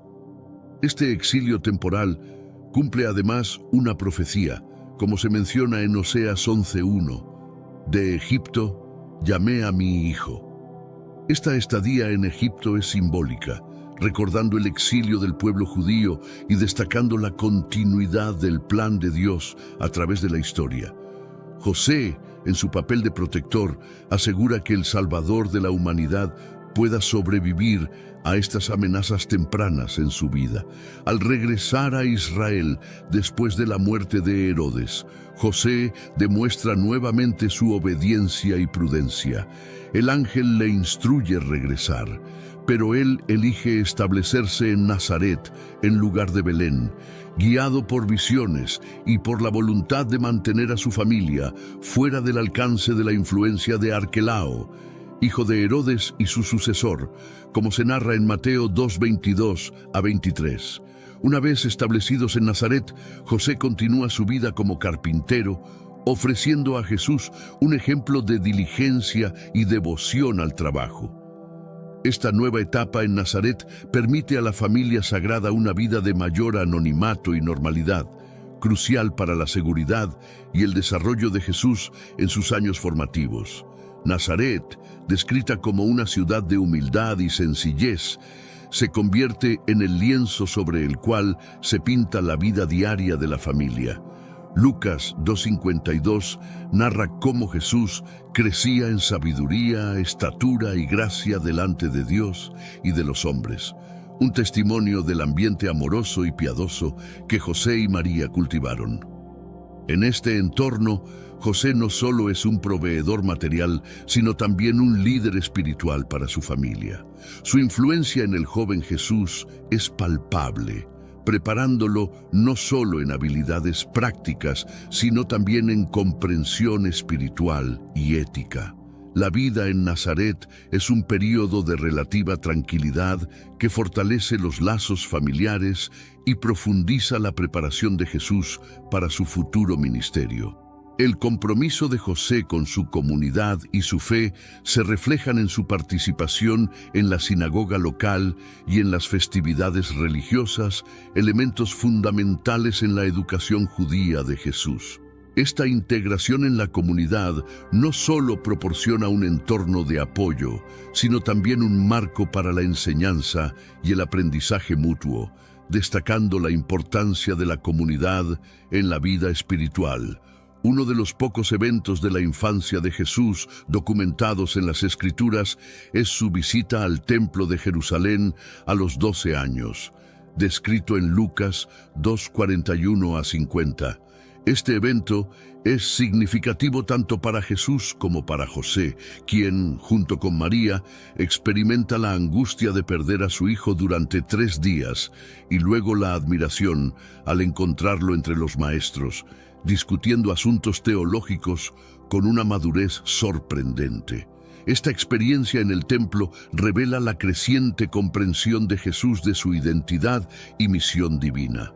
Su respuesta a María y José: ¿no sabíais que en los asuntos de mi Padre me es necesario estar?, no solo confirma su conciencia de su filiación divina, sino también desafía las expectativas de sus padres terrenales.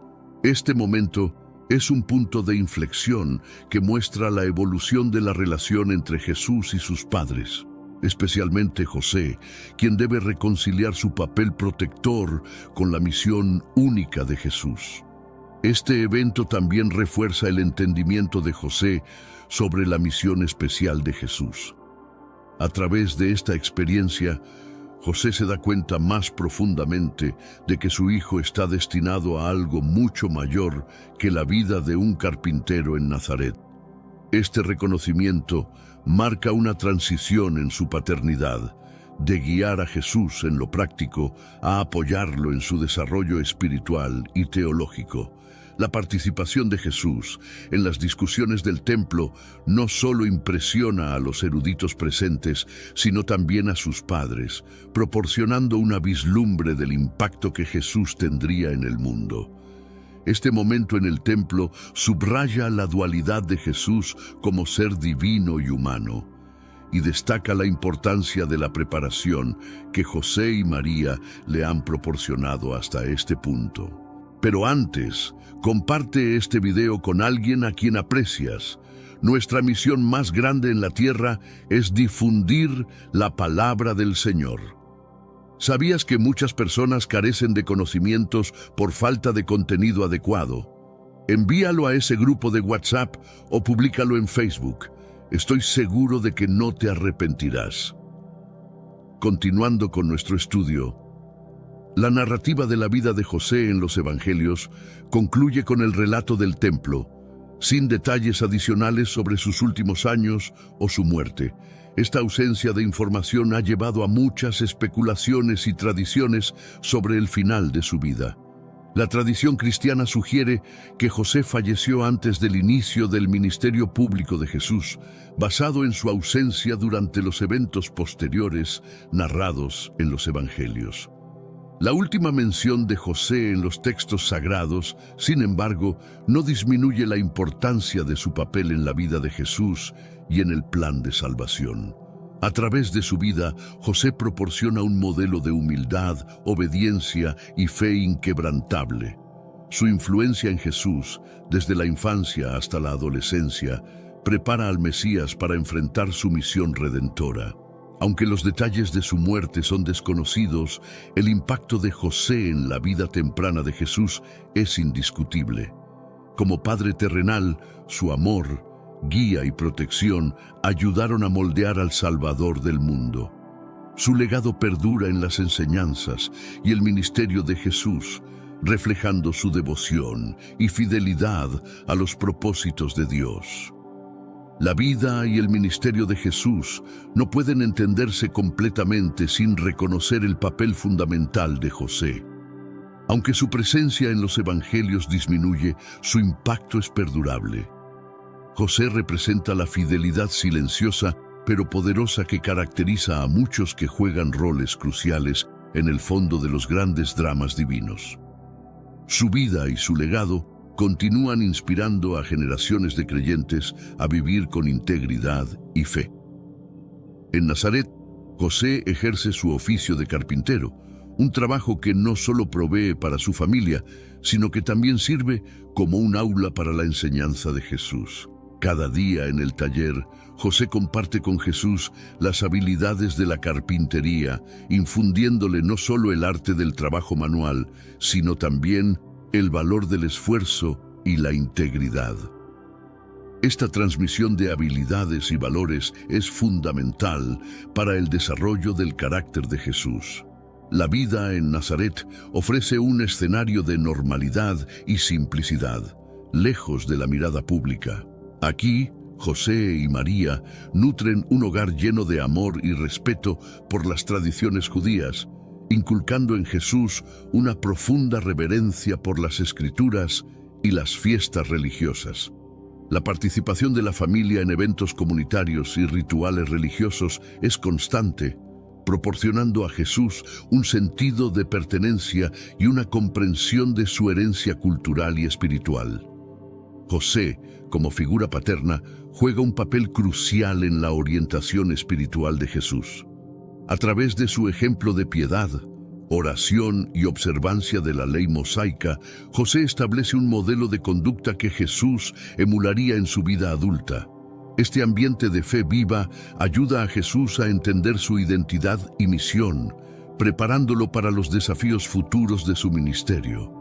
La cotidianidad en Nazaret es también un periodo de crecimiento personal para José, quien, a través de su interacción diaria con Jesús, profundiza su propia comprensión de la fe.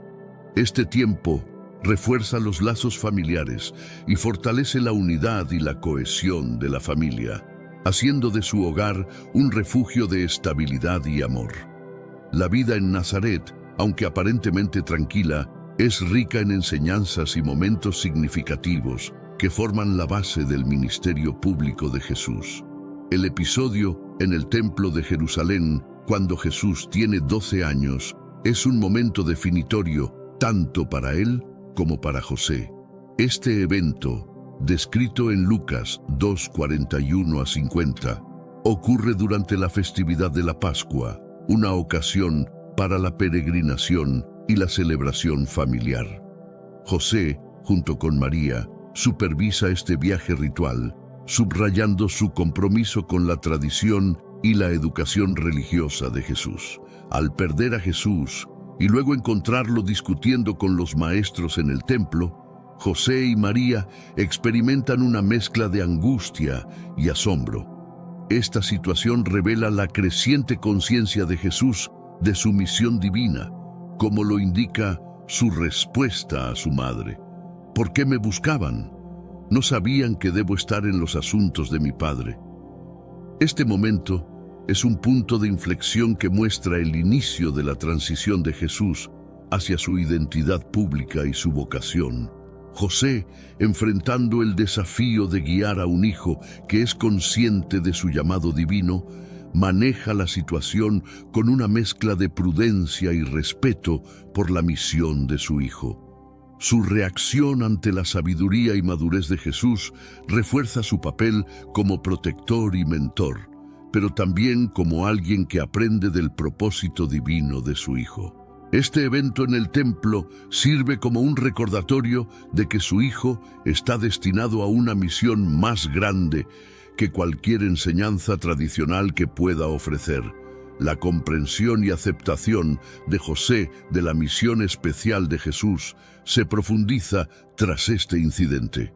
Aunque este momento trae a la luz la naturaleza única de Jesús, también fortalece la relación entre padre e hijo, pues José continúa apoyando y protegiendo a Jesús mientras crece en sabiduría y estatura. Este episodio destaca cómo José, a través de su amor y guía constante, prepara a Jesús para enfrentar el mundo y cumplir su destino divino. José desaparece de la narrativa bíblica después del incidente en el templo, con poca información sobre los años siguientes. Esta ausencia ha sido objeto de mucha especulación y análisis. Tradicionalmente, se cree que José pudo haber fallecido antes de que Jesús comenzara su ministerio público, dado que no hay mención de él durante esos eventos cruciales. La última mención de José nos deja con un legado de fe, obediencia y humildad. Su vida, aunque no ampliamente documentada en las Escrituras, es un testimonio de su papel crucial como el custodio terrenal del Mesías. A través de su liderazgo silencioso y su dedicación, José proporcionó un ambiente estable y amoroso que permitió a Jesús prepararse para su ministerio. La influencia de José en Jesús es una faceta crucial de la educación y formación del Mesías. Como padre terrenal, José inculcó en Jesús los valores de la justicia, la compasión y la piedad. Aunque no esté presente en los relatos de la vida pública de Jesús, el impacto de su crianza y sus enseñanzas resuena a través de las acciones y palabras de Jesús. La figura de José continúa siendo una fuente de inspiración y veneración en la tradición cristiana. Su vida ejemplifica cómo la fe y la devoción en las responsabilidades diarias pueden tener un impacto eterno. Aunque su historia concluye sin fanfarria en las Escrituras, su legado como protector, educador y hombre de fe perdura, influenciando a generaciones futuras de creyentes. La figura de José, aunque discreta en los textos bíblicos, es monumental en la historia de la salvación. Su vida de servicio silencioso y su obediencia a la voluntad de Dios proporcionan un modelo de paternidad piadosa y liderazgo humilde. A través de su ejemplo, aprendemos el valor de la fe activa y del compromiso inquebrantable con los mandatos divinos. José nos enseña que el verdadero liderazgo a menudo no se manifiesta a través de actos grandiosos, sino a través de la constancia en las responsabilidades cotidianas. Su papel como custodio del Redentor del mundo subraya la importancia de la fidelidad y la integridad en todas las facetas de la vida. A través de su vida, vemos cómo las acciones guiadas por la fe pueden preparar el camino para eventos de significado trascendental. La devoción de José a su familia y su fe inquebrantable en las promesas de Dios son pilares que sostienen su legado. Al crear a Jesús, no solo estaba cumpliendo un deber terrenal, sino que estaba participando activamente en el plan divino de redención. Esta perspectiva transforma la comprensión de su vida de una existencia ordinaria a una de impacto celestial. El legado de José perdura en la enseñanza cristiana como un ejemplo de virtud y obediencia. Su vida es un testimonio de que la grandeza en el reino de Dios a menudo se encuentra en el servicio humilde y en la fidelidad a los llamados de Dios, sin importar cuán ordinarios o extraordinarios sean estos. En José encontramos un héroe silencioso cuya vida resuena con lecciones de gracia, fuerza y compromiso divino. San José es venerado como el patrón de los padres y las familias, un reconocimiento a su papel fundamental como protector y proveedor de la Sagrada Familia. Su figura trasciende la vida doméstica de Nazaret, ofreciendo un modelo de paternidad que combina la firmeza, la ternura y una fe inquebrantable. En el contexto de las enseñanzas cristianas, José representa la virtud de la responsabilidad paternal, guiando a su familia con un compromiso devoto y amoroso. El papel de José como padre adoptivo de Jesús destaca la importancia de la paternidad espiritual y física en la formación de los individuos. Al asumir esta responsabilidad, no solo cumplió con un deber terrenal, sino que también participó activamente en la misión divina de Jesús. Este acto de aceptación y amor es un testimonio poderoso para todas las familias, demostrando que el verdadero liderazgo familiar se basa en la guía espiritual y el apoyo incondicional. La Iglesia celebra a San José, especialmente el 19 de marzo, el Día de San José, una festividad que honra su vida y legado. Este día se observa con misas especiales y oraciones, recordando su dedicación y su papel como modelo de virtudes masculinas en el hogar. La devoción a San José se extiende a lo largo de la liturgia y la oración personal, donde muchos buscan su intercesión como protector de las familias. La influencia de San José en la vida espiritual y la formación de Jesús proporciona una base sólida para entender cómo la paternidad consciente y dedicada puede moldear el futuro de los niños. En él, las familias encuentran un patrono que comprende los desafíos y las alegrías de la crianza, un santo que ofrece esperanza y guía en los momentos de incertidumbre y dificultad. José es, sin duda, una de las figuras más subestimadas de la narrativa bíblica, pero su impacto es profundamente significativo. A través de su vida vemos la manifestación de la fe práctica. Un hombre que responde con acción y confianza ante las promesas de Dios. Su historia es una parte esencial del misterio de la encarnación, proporcionando el contexto humano en el cual Jesús creció y se desarrolló. La obediencia y humildad de José, evidenciadas en su aceptación del mensaje angelical y su cuidado hacia María y Jesús, resaltan su carácter y su papel en el plan divino. A través de él, aprendemos que los planes de Dios a menudo incluyen a personas comunes, llamadas a realizar actos extraordinarios de fe.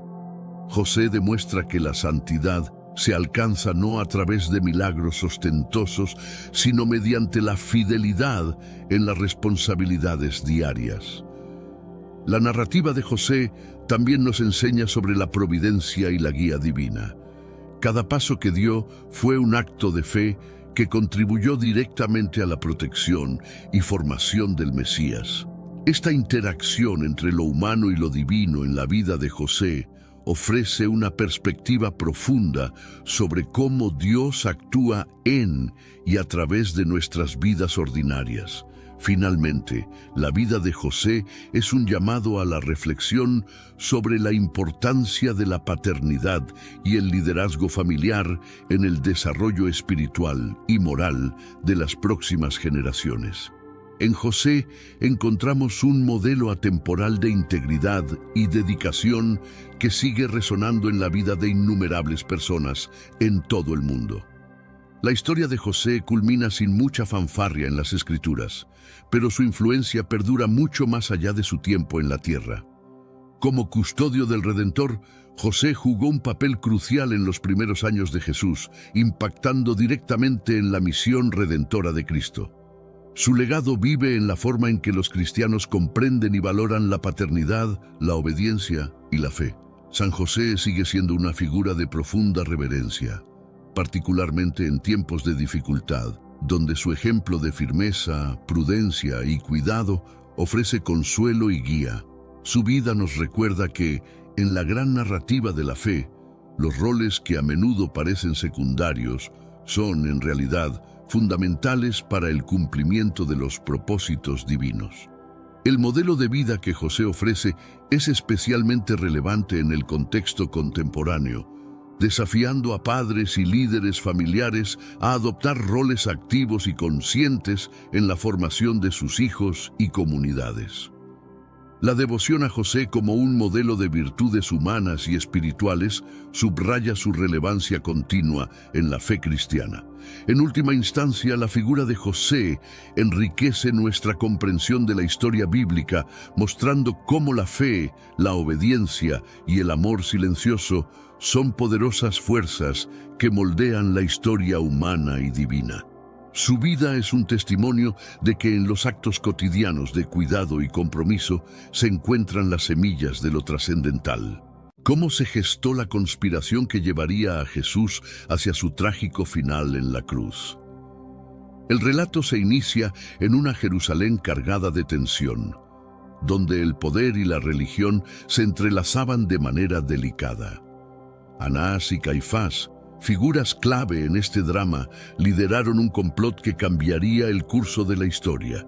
Era un tiempo de intensa inquietud religiosa y política.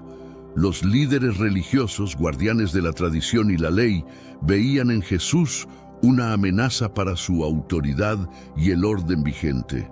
Las enseñanzas y milagros de Jesús atraían a multitudes y su voz resonaba con una autoridad que competía con la de los sacerdotes y escribas.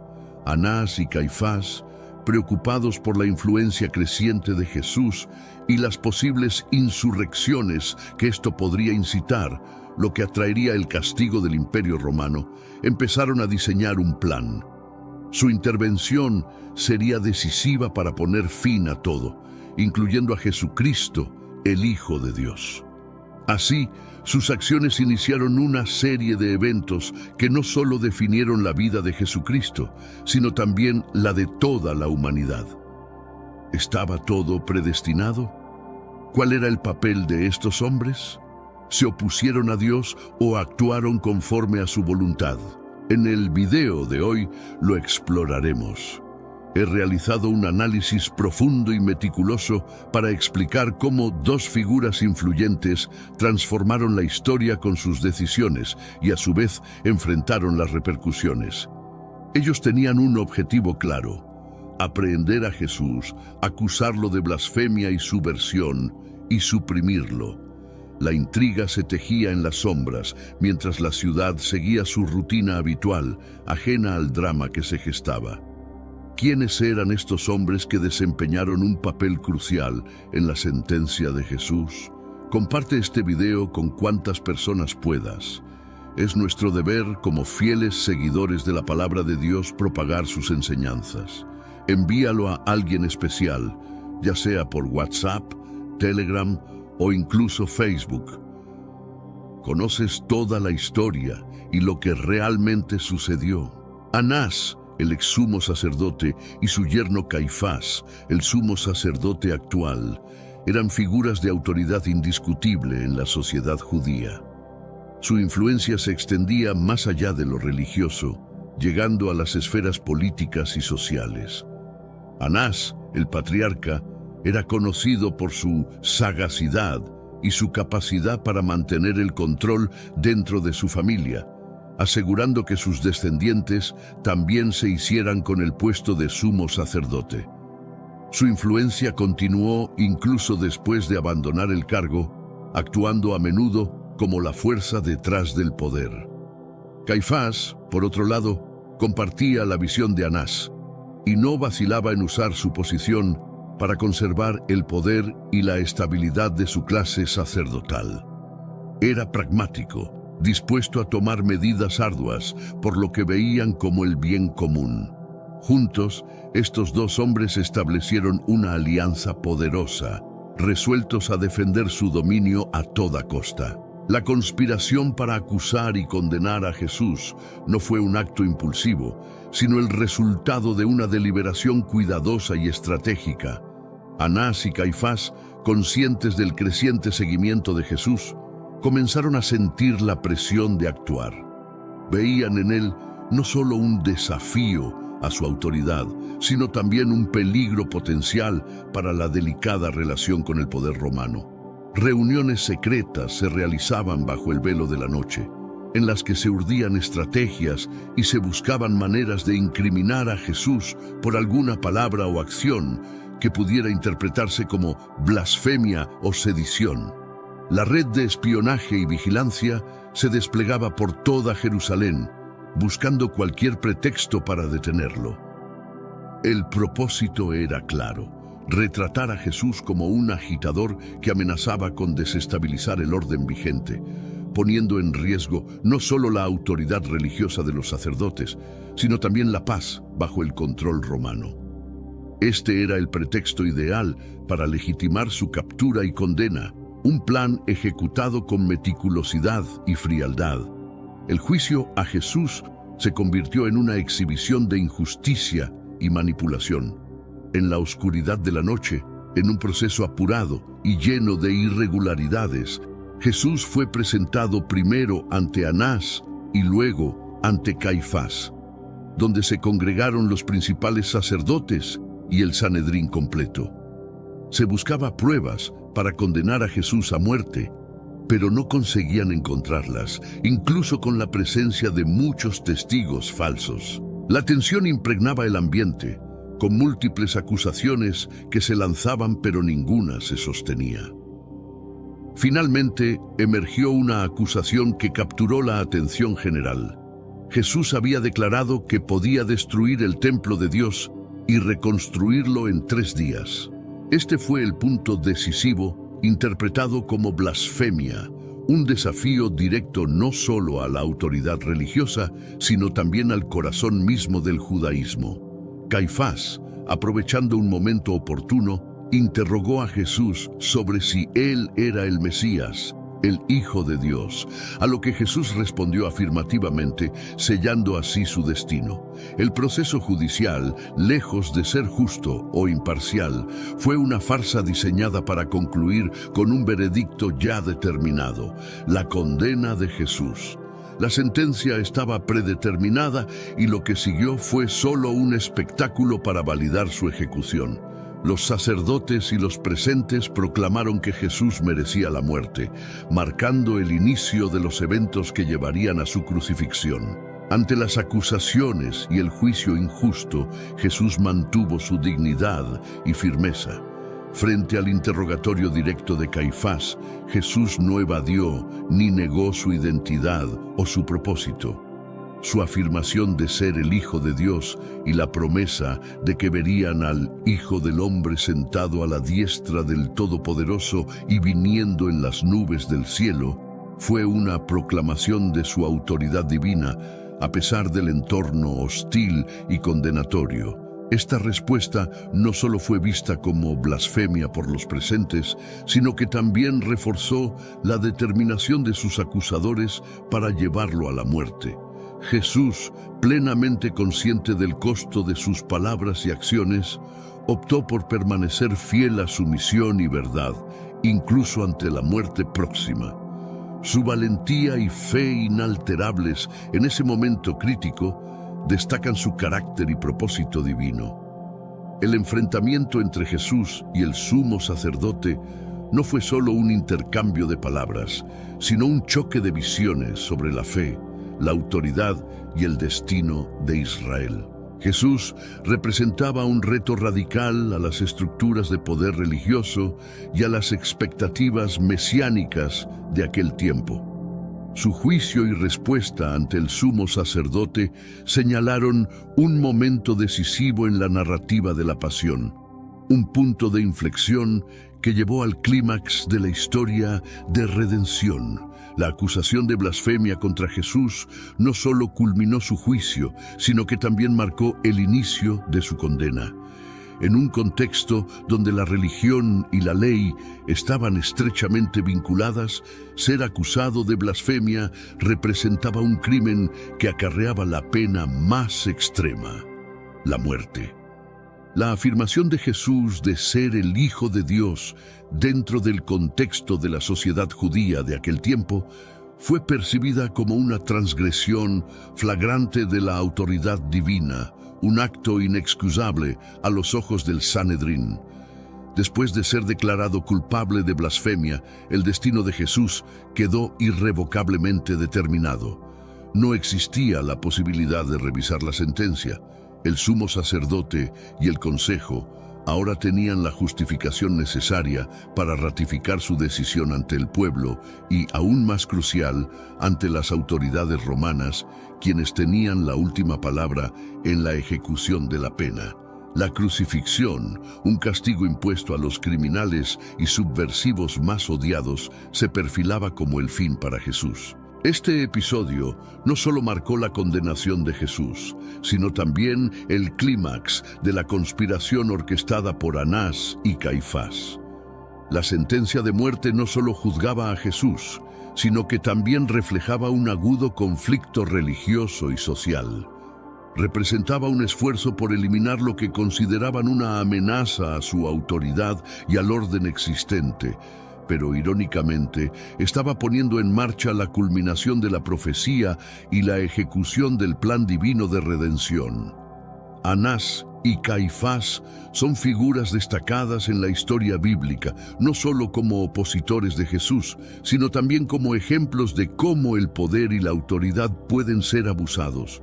Estos sumos sacerdotes ejemplificaban el liderazgo religioso en un periodo de intensa agitación, pero su legado se recuerda principalmente por su involucramiento en la condena de Jesús. La complejidad de sus personalidades y acciones proporciona una perspectiva sobre las tensiones y desafíos de su tiempo.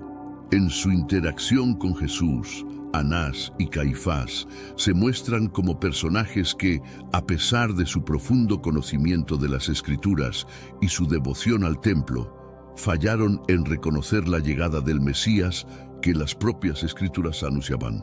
Estaban más enfocados en mantener su poder y el status quo que en la esencia verdadera de la fe que pretendían liderar. Este contraste entre su posición religiosa y sus actos resalta la advertencia contra la hipocresía y el mal uso del poder. La historia de Anás y Caifás y su enfrentamiento con Jesús es un recordatorio crucial dentro del cristianismo sobre los peligros del legalismo, la corrupción y el alejamiento de la fe auténtica. Sirven como un estudio de caso sobre lo que ocurre cuando los líderes religiosos se apartan del camino de la justicia y la misericordia, un tema que resuena a través de las Escrituras y en el pensamiento cristiano moderno. La autoridad de Anás y Caifás no se limitaba a su rol en el juicio de Jesús. Extendía sus raíces profundamente en la vida religiosa y social de Jerusalén a través de su control sobre el templo, el centro neurálgico de la fe judía. El templo no era solo un lugar de adoración, era también el corazón político y económico de la nación, donde se realizaban sacrificios, se pagaban diezmos y ofrendas y se tomaban decisiones clave para la comunidad. Bajo el liderazgo de Anás y Caifás, el templo también se convirtió en un centro de comercio y actividad económica, donde se cambiaban monedas y se vendían animales para sacrificio. La mercantilización del templo fue una de las causas principales del enfrentamiento de Jesús con las autoridades cuando echó a los comerciantes y cambistas, acusándolos de transformar la casa de oración en un antro de ladrones. Este acto de Jesús no solo desafiaba el control económico de Anás y Caifás sobre el templo, sino también su liderazgo espiritual.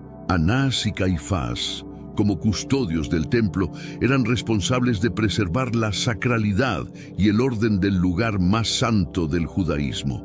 Sin embargo, su administración del templo demostraba una inclinación más hacia la ganancia y el poder político que hacia la auténtica adoración y devoción. Este conflicto de intereses los colocó en un curso de colisión directa con Jesús, cuyas enseñanzas y acciones impugnaban sus prácticas. La influencia de Anás y Caifás en el templo no solo evidencia su poder y autoridad en la Jerusalén de aquel entonces, sino que también refleja las tensiones continuas entre el liderazgo religioso y los verdaderos profetas a lo largo de la historia bíblica. Su legado en el templo es un recordatorio de que la verdadera adoración va más allá de rituales y sacrificios externos. Requiere un corazón dedicado a la justicia, la misericordia y la fidelidad a Dios. El dominio de Anás y Caifás sobre Jerusalén no se restringía solo al control del templo, abarcaba una influencia considerable en los asuntos políticos y religiosos de la ciudad, en una época dominada por la ocupación romana que imponía una carga significativa sobre el pueblo judío.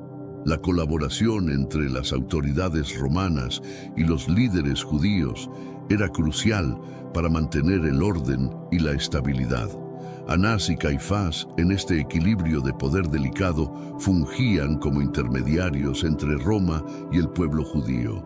Su capacidad para manejar estas dinámicas de poder complejas les permitía sostener su posición de liderazgo, pero también los hacía vulnerables. Su colaboración con los romanos era percibida por muchos en la comunidad judía como una traición a su fe y a su nación.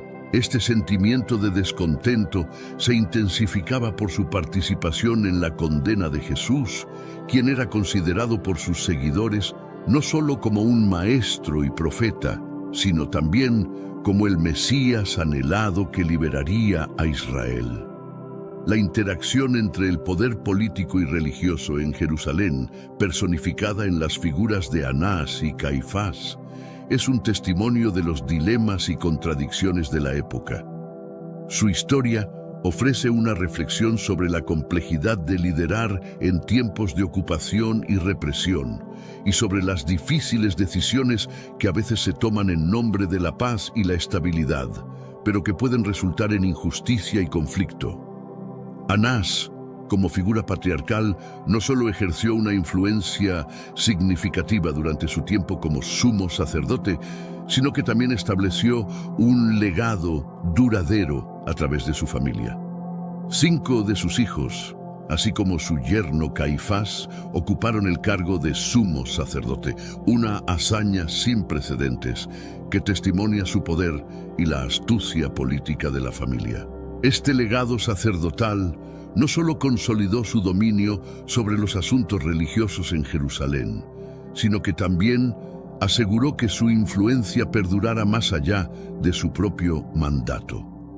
La dinastía sacerdotal de Anás es un ejemplo de cómo el poder y la autoridad pueden ser mantenidos y transmitidos dentro de una familia en el contexto de una sociedad altamente estratificada y teocrática. Sin embargo, este control hereditario del sumo sacerdocio también suscitó críticas y controversias, ya que muchos lo veían como una corrupción de la verdadera intención y espíritu del liderazgo religioso, que debería centrarse más en el carácter y la integridad moral que en el linaje o la influencia política.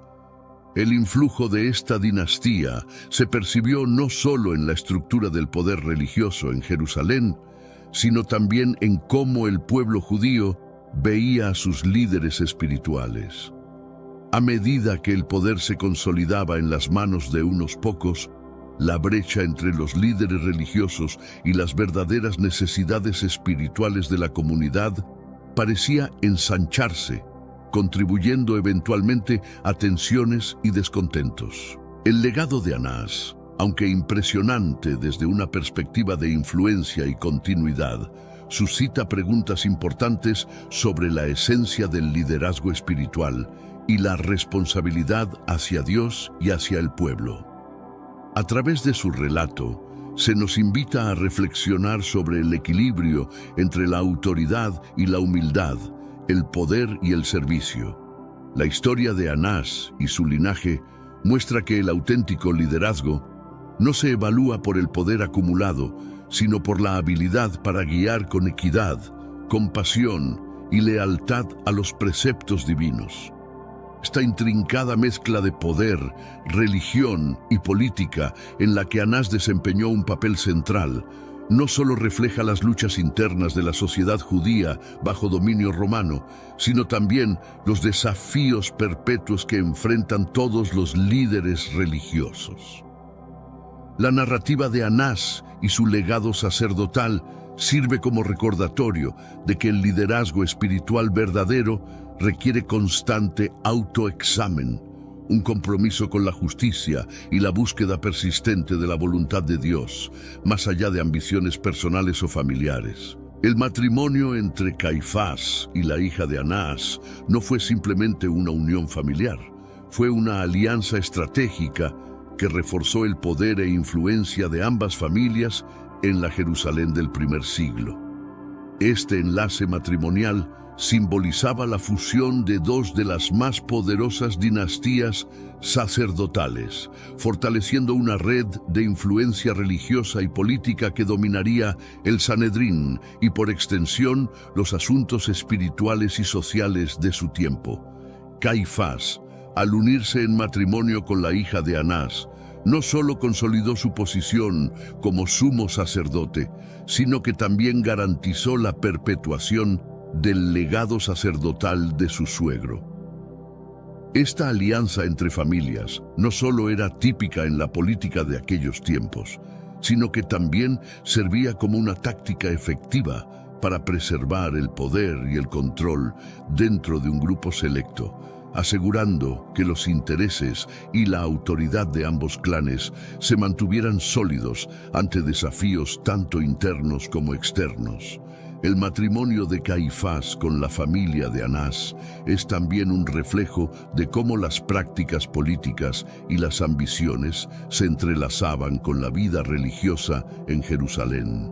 Este entrelazamiento de poder religioso y político a través de lazos matrimoniales subraya la compleja dinámica de poder que Jesús enfrentó durante su ministerio. A través de esta unión, Anás y Caifás no solo fortalecieron su posición en la sociedad judía, sino que también se aseguraron de que cualquier desafío a su autoridad pudiera ser enfrentado con una frente unida.